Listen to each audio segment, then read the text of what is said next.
back. Hello, everyone. This is the Rod Pod. Joining me today, per usual, is my mom, Gina Rodriguez. Say hello. Hi, brother. Hi. If you're here once again, you know what we're about. If you've never been here before, we are a mother-son podcast, faith-based podcast. We like to shoot the, just about what's going on in our week-to-week lives spiritually. And also we love to talk about fellow believers, about their journey in Christ. And we've been doing this for we don't need a summary. You guys know what we're about, kind of vaguely, if you're new. If we have new people. Sure. For all the newcomers, we have plenty of episodes that explain what we do in depth. So welcome once again, or for the first time. So we are currently in the month of May, 2025. And would you like to share how busy is May for us? It's insane. What's already been happening? It's a time of celebration, but it's this month, this May in particular, is special because we get to do it together for the first time in 5 years. But it's with most of the family birthdays, starting with yours. The end of April. And then mine, and then Mother's Day, and then Jen's birthday.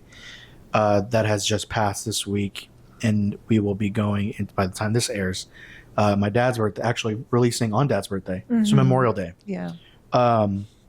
Happy birthday, Dad. Happy birthday. And then Father's Day is like right after that. And then we have a month break, and then it's Anna first, then Ani. In July. Yeah. So, and your anniversary. Summer's insane. Yeah. The end of April is just, everything just kind of begins. I was looking at the calendar. I'm like, we're already halfway through May. Yeah. We're halfway through May, for sure. So May, at least in the United States, is graduation month. Yep. Right? All around for middle school, high school, college. I think generally colleges graduate like in April, but for the most part, high schools graduate in May. And what I wanted to talk about is senior year, Anthony, getting ready to go to GCU in 2016. Is there anything? What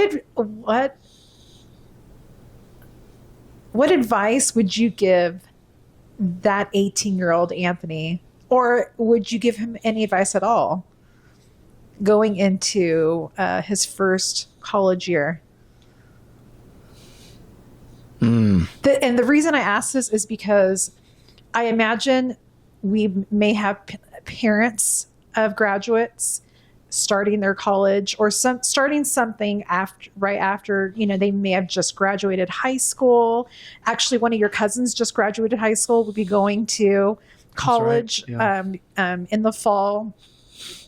And just, is there any advice you would give an 18-year-old just graduating from high school, or any advice you would have given yourself going into college? I don't know. I don't know. I would say maybe whatever you plan on doing, do it in moderation. Literally whatever it is. Don't overdo anything. The way I did, I dove headfirst into a lot of things and burned out very quickly. But I don't know. These questions are hard for me because like the decisions I made, I have the benefit of saying now that I was able to recover from them, and that is now a part of my testimony. So I wouldn't attempt to change my course of action, but to save people the same heartache ahead of time and probably rob them of that lesson that I've learned. I would say, actually, no, I have one. Yeah, I have one that's positive across the board. Try your hardest to find community. I did find a community very quickly that got me into some trouble. But as unwholesome as it was, it did save me from like a very brief time of loneliness. And going off to college, so many freshmen feel lonely. Older upperclassmen feel a sense of loneliness going into school, moving away for the first time ever, being apart from parents and the regular home life that brings of all the routine. Do you think that's why it's easy to compromise because of loneliness? I was compromising before I felt lonely, so no. Oh, okay. No. Okay. That's possible, but not for me. Find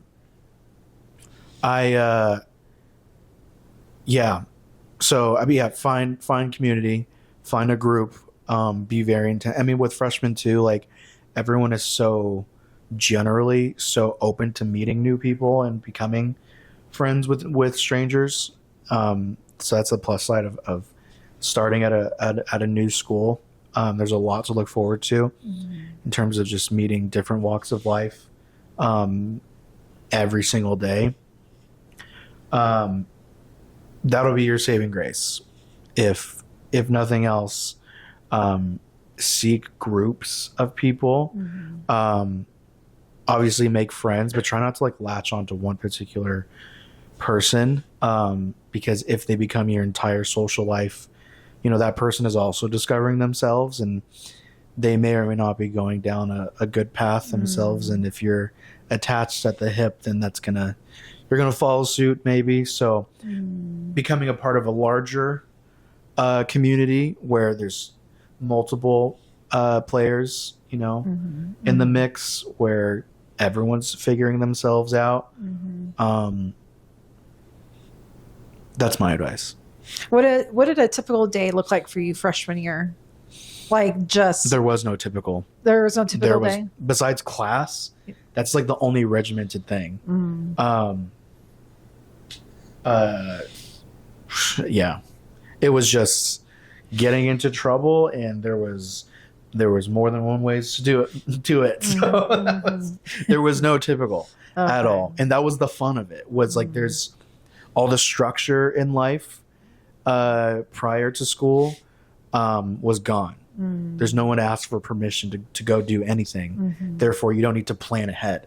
And that's like the fun of it, of like, when you meet people that you become friends with, like they're willing to just like go out at a moment's notice off campus and just, do whatever, go for a hike, go to a restaurant late at night at like, 1 a.m., go to a club, just the spontaneity of it. That was the initial and most enticing aspect of school. School away from home. Right. Ironically, like Dad and I, we didn't know the capacity of trouble you were going to get yourself into your freshman year, but we knew that you were going to experience life on your own terms. And we felt like you and your sister needed that, because we felt that like there were certain life lessons that you weren't going to learn at home. And because I feel like if you had stayed home, obviously you wouldn't have learned the lessons you had and made the mistakes you did if you were at home, because there would have been more of a closer eye on you, or eyes, because you would have mine and Dad's.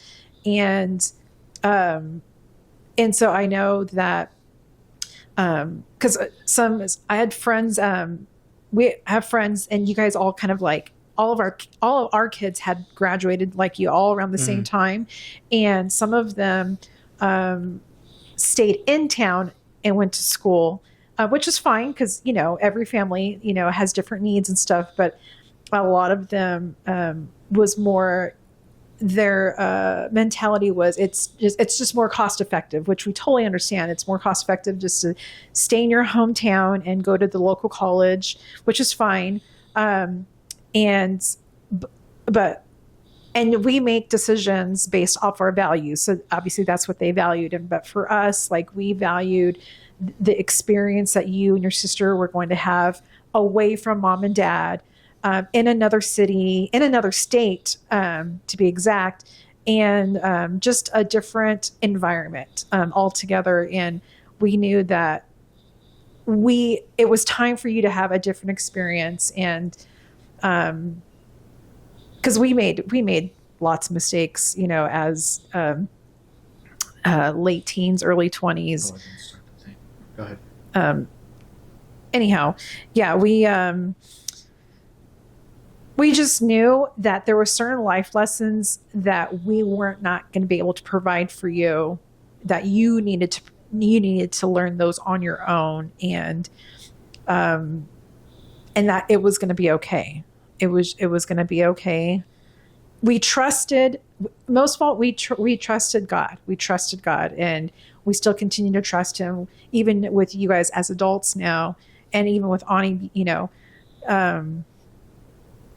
she is in her 11th year right now. And so we are not necessarily pushing her to go off, or out of state, nor I don't think she really has a desire to. Mm-hmm. I think after seeing you and your sister go to GCU, that's always been like on her heart, is to go to GCU where her brother and her sister went. And whether she chooses to or not, it doesn't matter. Like, we're here to support her, just like we were here to support you and Jen too. So, yeah, it's interesting, looking back. Like, I'm just trying to figure out, like, what would you, like, for me, like, I don't recognize, do you recognize who you are now versus, like, because I don't recognize the 18-year-old version of me. Like just my mindset. I mean, I know who she is, but it's so hard for me to relate to her now. No, I feel like I'm the same person. Only difference is, I just had a severe case of the wiggles back then. I just had to try things. I had to do things. I had to try things that I just could not get out of my system. And that's where deliverance comes in. Because, like, I made mistakes and proceeded to continue involving myself in things that I shouldn't have. And I understood that, like, okay, and it wasn't like the clinical form of addiction, but it was the draw to things I just didn't have business participating in. And that's where I needed the Lord's guidance. And it ended up being so much more than just healing symptoms of my broken self. It was much more, it turned into discovery of purpose and all that. And that's what drove me, towards him.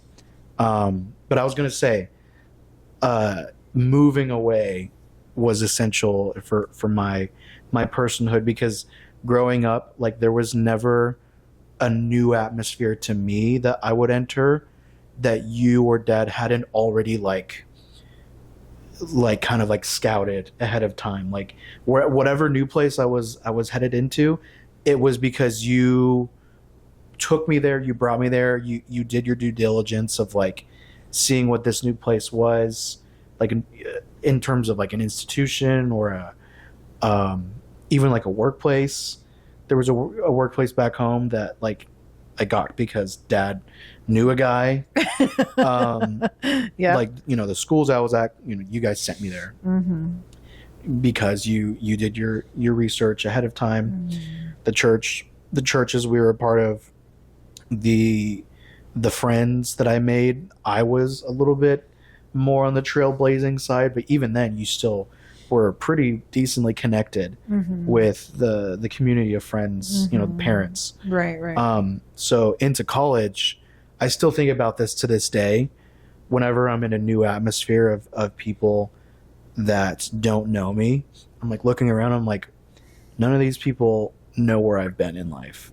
Whereas back then, like, I would go, and this is probably like the small town mentality of like being in a new atmosphere to me, but knowing that like, okay, whoever's in charge of this, they know my parents. So if anything happens, they will, get a hold of my mom and dad. Whereas like, I think about that now as an adult of like, wow, no one knows who I am. They don't know my parents. I am a representative of my name. And we kind of discussed this on the last episode of representing the Rodriguez name. But I forgot where I was recently where I had that thought of just, I don't know if that makes sense, but just as a kid growing up, I was always cognizant of like, oh, mom and dad, like kind of like lay the groundwork for me being here in this physical place. And there was like a safety to that. Whereas like into college, I felt like a trailblazer where I would get on my bike and just ride into Phoenix without being intentional about where I was going. I just wanted to explore. And I would purposely get lost and try to find my way back to campus, just to explore. Because like, I think senior year of high school, like you barely had let me start riding my bike like around town. And that felt like so much freedom back then. But like, but you still knew the places that I was riding my bike around. Yeah. So like to do that in Arizona felt very liberating, because it's like I'm discovering the world around me through purely my lens, not through the perspective of you. And that's where it's been. And we talked about this in the last episode. It feels backwards, because like typically it's the parent showing the child the world around them, but I've been showing you guys Arizona. And there's still a lot of places that I have yet to show you, as a parent would, of like showing their child, oh, we haven't been to this restaurant yet, or oh, you haven't met this person yet. And I'm interested in your perspective of that, of like what it means to you for me and Anna to be your guys' guide into your new lifestyle here, because we go to the same church. We said this in the last ep, that you work at one of my old workplaces, that Ani has ties to some of my friends here now. And so the life that I had independently built with Anna out here, you are now attaching yourselves to in like a good way. But instead of what I thought growing up would be you bringing me into the lifestyle, you raised me up in the lifestyle that you understood. But I then went away, discovered my own thing. I don't know if I had a particular vision of what our futures in our lives were going to be, but I didn't anticipate the degree of like guiding you in, for whatever length of time, guiding you into the lifestyle that I have built for myself. I don't know. What are your thoughts on that? Yeah, definitely did not foresee any of this happening when you, back in 2016 when you graduated, which was 9 years ago now. Did not foresee any of this like happening at all, where we would be moving into another state. You would be essentially inviting us into your world. Another thing too, our living situation's the same, and that is by my influence. So it's another major thing. Yeah. I mean, to be honest, like Dad and I can speak for both of us, like we feel honored because we are in a different phase of our relationship with you and Anna, where we'll always be your parents, but we have an adult relationship now. Yeah. And that is, there's mutual respect, boundaries, and it's weird, but like now we can just genuinely be friends. Like, whereas that was not ever at the forefront of my mind as a parent, as a mom raising you guys. And we get to work that out and learn how to do it simultaneously, because you have no frame of reference for what that looks like. No, not at all. Yeah. Yeah. I see. Yeah. I don't like I don't know if, did we discuss this? I think the last episode, that you didn't have a frame of reference, in being a child, or a Rodriguez child. A Rodriguez child. Right. And for me, I don't have a frame of reference of what it's like to have a friendship with your parent or with your, son, daughter. And so it's definitely a very interesting phase as we're navigating. But it's cool. Like, it's cool. There's like, I think for me, there's no pressure now. Like, I don't have to be like, I don't have to worry about you anymore. Although that will always be a part of me, but it's different. Like Anna's responsible for you now. And you guys, you know what I mean? I don't really ever think about you guys when I'm making decisions anymore. I used to. Like, I might have told you this before, or maybe you just know this about me growing up, but Christmas time for me was always a shameful time, because that's around the time when every school year the semester's ending and grades would come out, like the day that break begins. Mm-hmm. And like, I loved Christmas every year, the whole experience of it. Presents and family games and stuff. But the report card would be the beginning of every Christmas break, and getting bad grades, it felt awful, like getting subpar grades and then like getting presents like a week later. And so like I've told Anna that, of like, I kind of still have that weird like guilt around Christmas time, even though I'm not in school anymore. I don't have report cards that come out, but like I love celebrating Christmas, but she gets so excited for Christmas time. Whereas I still have this weird like built-in shame and guilt about like, I haven't been good enough to deserve whatever Christmas is about, which that's, it's not, I know it's not true anymore. I'm deserving to celebrate Christmas now, but I think you need to go through therapy to work that out. Maybe. I don't know. I don't dread Christmas. That's not what I'm saying. It's like there's always a weird feeling towards the beginning of the season, the way that I used to. Like once I got the presents, like I think I felt better. But it was like, and maybe it was the fear of like, oh, I got bad grades. Now I'm not going to have a good Christmas. That, I mean, that's weird that, not that, okay, I don't want to say that's weird. I remember you sharing this with me, but I wasn't really fully aware that you associated those together. Grades and presents? Yeah. Yeah. Well, I mean, it kind of feels like for a kid, those are connected. Oh my gosh, my eye is like watering. You want to turn the fan off? Yeah. So it's surprising that you associated grades and Christmas and not feeling deserving of the gifts that you got. Because I feel like, I mean, it's been so long that did we like shame you for the grades that you got? No, it was, and like with schoolwork, I think you guys let me just run at my own pace with homework. And you were a little hands-on, I think, right? I mean, like early on, you were like working with me on homework, and then into the later years, I had my own.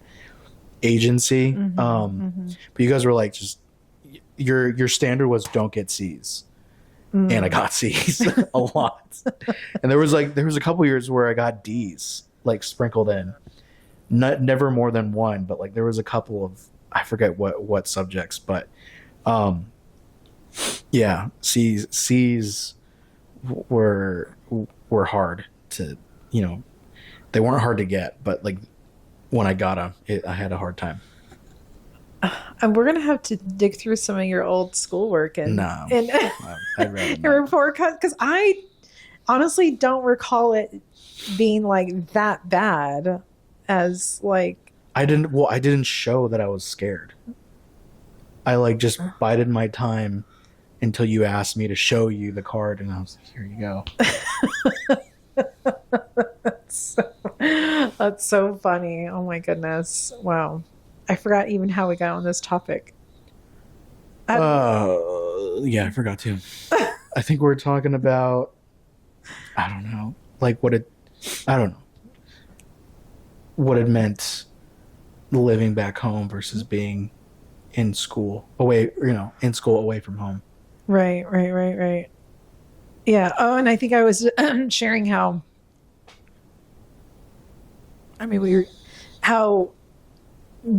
being here and us navigating our way in a new city, new state, and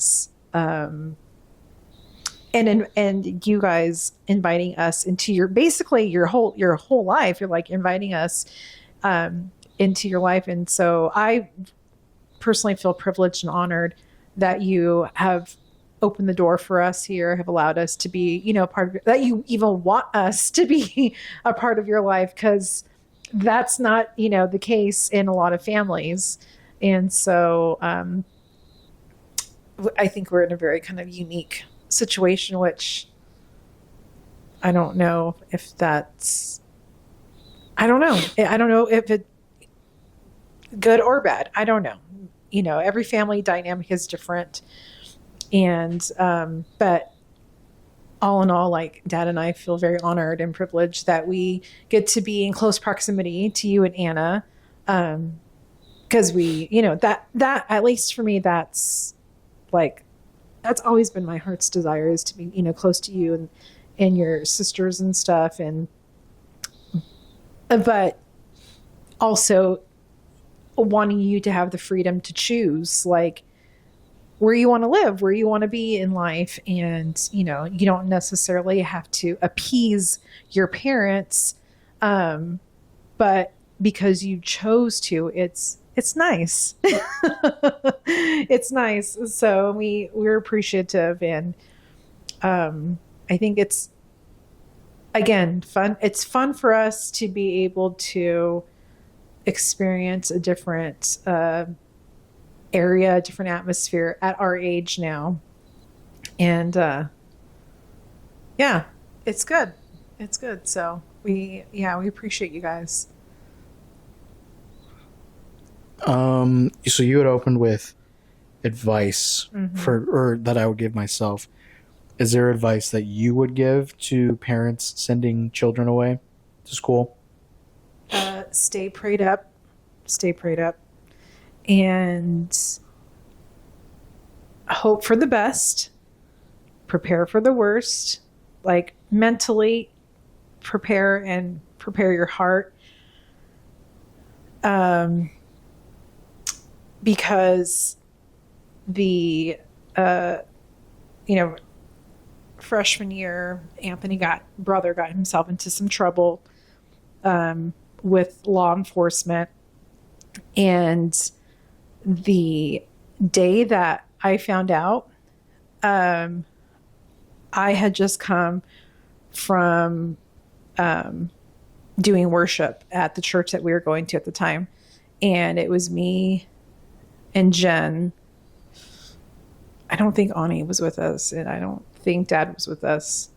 I think Dad was picking up Ani.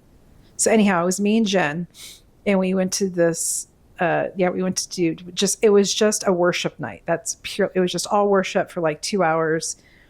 And man, we were just like the Lord was just moving, and like but prior to that, like we were like, God was already speaking to us, and just in our own personal lives. So when we left there, we were filled up with the Holy Spirit. We were filled up. We're just overflowing with just God. And when I arrived home, Dad was on the phone with you, and you were you were here in this state. We were in California, and you were on the phone with Dad, telling him everything that had happened and what you were anticipating or not anticipating, and all the ramifications that came with that. And like oddly, like when Dad got off the phone and told me what happened, I was like, it's going to be fine. It's okay. And I had to remind him, it's not our fault. This is not our fault. And I said, it's okay. It's going to be okay. It's going to be okay. I was like, so even as I was saying it, I was even shocked at myself, because I was like, no, like I'm actually, and then I started remembering, I'm like, I knew that he was going to experience something, but I didn't know what it was going to look like. And so I think my advice for parents, whether your kids are staying in town or going out of town for school, or maybe they're not going to go to school at all, but maybe they're going to move out, maybe they're going to get a job, I think that you can never go wrong with continuing to pray for your kids and, fill yourself up with the Holy Spirit. That way you're prepared for anything that's going to happen, because life is going to just happen. Like anything can happen. And not that we're always going to respond in the most appropriate way, but we can at least prepare for somewhat, physically, mentally, spiritually, for what is possibly going to come. And not that we should dwell or have anxiety on, just stuff, but like, just stay prayed up. Definitely just stay prayed up. Because I mean, we planted, our job was to plant seeds into our kids, and then that's it. Like there was not much that we can do beyond that. So like at the end of the day, we all have to make our own choices. So that's the best advice I can give, is just, as well as you were sharing for young people to find a community, a positive community, mm-hmm. right? Well, I mean, yeah, I'm not gonna like encourage people to find a bad crowd, because that leads down, paths. But like, it's really just the last thing that I would want for anyone is the sense of loneliness. Yeah. So it's like, even if it's a tough crowd, at least there's one degree above loneliness there. But I mean, even in a group, you can feel lonely, which I did feel in the particular group I was in at some point. But yes, obviously, find yourself wholesome people mm-hmm. To break bread with. Yeah, for sure. And I would advise that for even adults too, to find community. That's what Anna and I set out to do after we got married. She was much better at doing her homework on where to get that. I was just like, oh yeah, that's like an important thing we need to do. Like, that was just kind of like on my list of adulting to do. But she was like, we need to be a part of a group, mm-hmm. A marriage group, in particular. And I was like, okay, and we found one. Did not expect it to be what it has become, and it wasn't what we know it to be now. But we stuck around with it for the first couple of years, and then slowly, the Lord started to unfold beautiful friendships there, and the life that I have now, I give so much credit for. to the people that I call very, very close friends because of that marriage group. And it's unfortunately a rare success story in terms of marriage groups, like through the church, because sometimes the best case scenario for people in that situation is just like a weekly thing to go do with like nice people, but that's like it. And our experience was that in the very beginning, but like just given we're all strangers, continuing to You have to edit that out. continuing to invest in each other and with our time, week after week, and becoming vulnerable in our faith and with each other. There was that risk of vulnerability. I hate crying in front of people, and they have seen me cry a handful of times, and I still don't like that I have, but like couldn't be a better group of people to cry in front of. And that's kind of like a good standard for me of like when getting to know people, I don't, ever think about this, but I'm like, if I'm thinking about the people I know now, I'm like, would I feel comfortable crying in front of them? Probably not, but like, would I feel a little less bad about it after the fact that they've seen me cry? I'm like, if the answer is no, then I'm like, okay, they're probably like, worth keeping around. I mean, everyone's worth keeping around, or at least like getting closer with, Right. in like community. I love that. I love that for you guys. Because that takes, like, it's easy not to go. Yeah. It's so easy just to stay home, especially after a long day at work, because you guys go midweek. And I'm proud of you guys for being intentional and making that a priority. Again, we make decisions based off our values, and you guys, you value that. You see the value in having community and being around other believers, and that's awesome. That's awesome. So yeah, definitely. I think no matter what age you're at, community is important. Community is definitely important.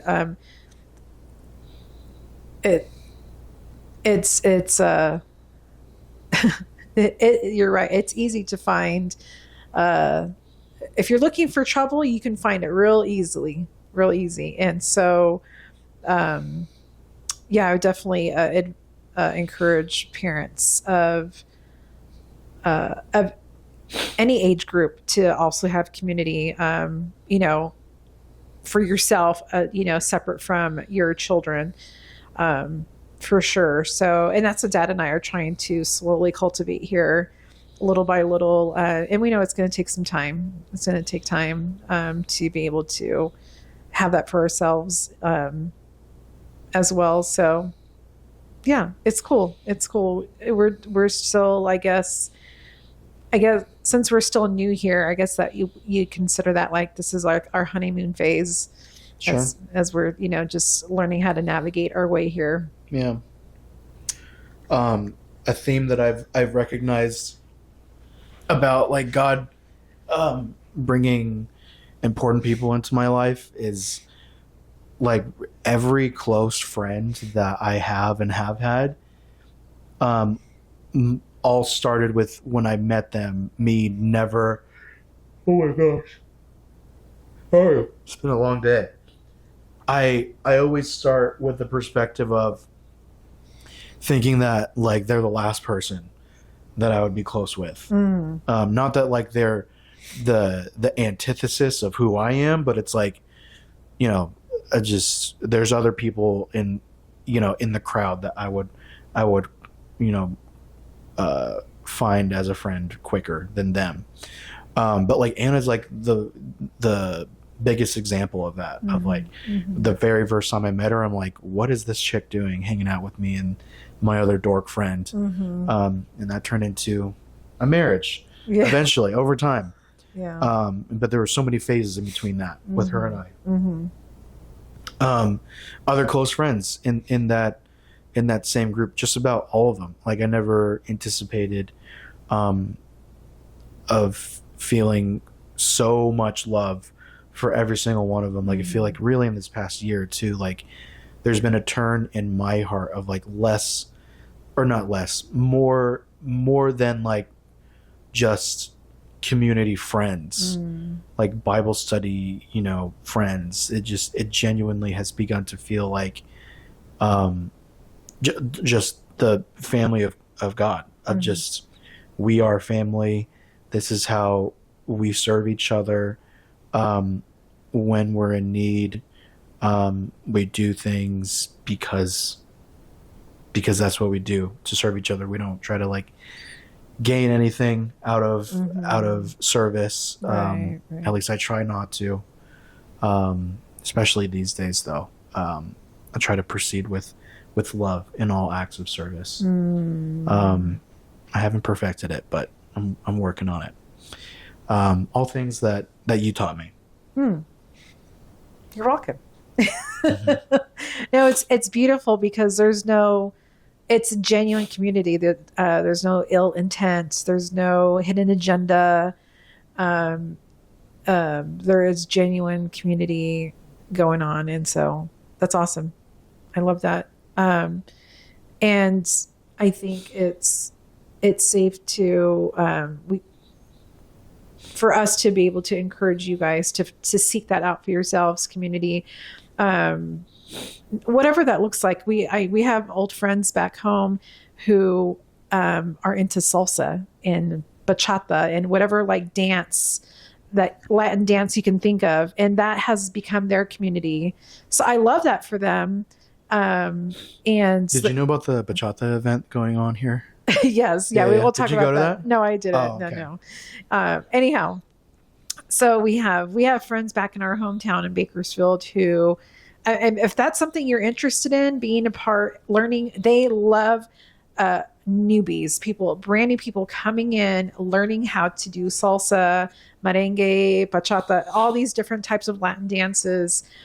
And they meet like weekly, if not bi-weekly, I think. But I follow them on social media. They have look like they're having like a blast, the greatest time. And so, again, community is key. I think we were made to connect with people like that. God, I think that whether you're an introvert or an extrovert, like I think that's made within us is to connect with people, even if it's just one person. So,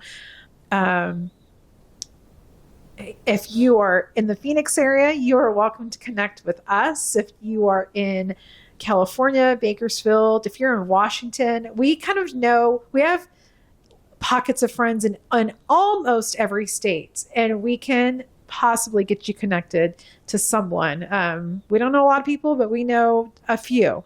So if that's you, if you are looking for community or even just online, like I'm on an app with a friend, and her and I just leave each other voice or text messages through this app. And she's in Washington, and we just really kind of like use it for us. Our relationship is like, hey, I'm just having a really tough time. Can you pray for me? Or like, oh my gosh, this just happened. Or, all the ups and downs of life, right? And sometimes we just need to use all our words up, and then we just feel better. So if you want to connect with me, I'll offer myself. Just shoot me a message or drop a comment, and I'll be glad to connect with you guys. So with that, do you have anything else to add? Are we wrapping up? Yeah, we're wrapping up. It's already an hour. I don't think it has. I started today. Oh, wow. I don't think it's been an hour, but we can wrap it up. Okay. Did you have anything else to add to this? We originally started off with the college giving advice, and we I think the best advice was being community. Make your graduation money stretch as long as possible. Yeah. Do not spend it all in the first month. That's great advice. Yeah. And congratulations. Yeah, congratulations to all the new phase of life. for parents and students. Yeah. So much good is going to come out of your higher education, but also just your new community that you'll find yourself in. Communities. Yeah, try more than one too. Don't just assign yourself to one singular group. Get a taste of all different flavors, and be safe. All right, guys. You guys take care. We'll see you next week. Bye. Bye.